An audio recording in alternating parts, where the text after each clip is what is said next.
Pasca OTT 3 Hakim Pengadilan Negeri Surabaya, pengamat hukum di Surabaya, Sahlan Azwar, mendesak Kejaksaan Agung untuk mendalami keterlibatan pihak instansi penegak hukum lainnya yang patut dicurigai, terutama terkait dugaan rekayasa yang melibatkan lebih dari satu instansi hukum. Pengamat hukum dari Surabaya, Sahlan Azwar, menyatakan keprihatinannya atas penangkapan 3 hakim PN Surabaya ini. Dirinya menyebut meski penahanan 3 hakim tersebut merupakan langkah baik, namun Kejagung tidak boleh berhenti dan harus mendalami kasus yang menghebohkan kota pahlawan ini.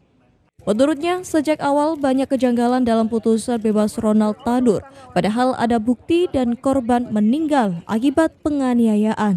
Ia menduga desain kasus ini sudah disusun sejak tahap awal proses hukum, tidak hanya di pengadilan. Sahlan menyoroti adanya ketidaksesuaian antara hasil visum dan otopsi. Salah satu visum menyatakan korban mengalami luka-luka, sedangkan hasil otopsi menunjukkan faktor alkohol sebagai penyebab kematian. Yang pertama yang kami sampaikan itu turut prihatin, mudah-mudahan hal ini tidak terulang kembali ya.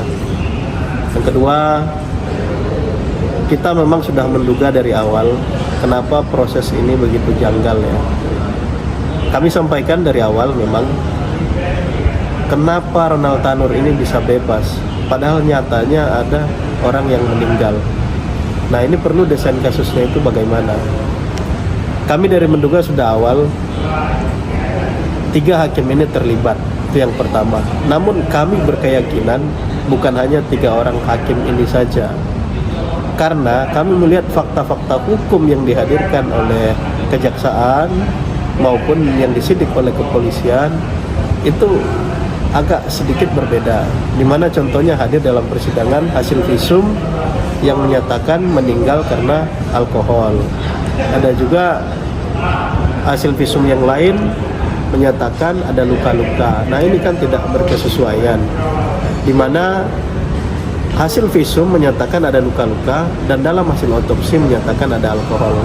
Nah ini kan ada semacam ketidakwajaran dan keanehan dokumen dari awal. Begitu juga dalam pertimbangannya. Sahlan mendesak agar Kejaksaan Agung tidak hanya memfokuskan penyelidikan pada 3 hakim tersebut. Ia menyarankan penyelidikan lebih lanjut terhadap kemungkinan keterlibatan penegak hukum lain yang berwenang dalam proses penyidikan dan pengadilan. Dari Surabaya, Ali Husnan melaporkan.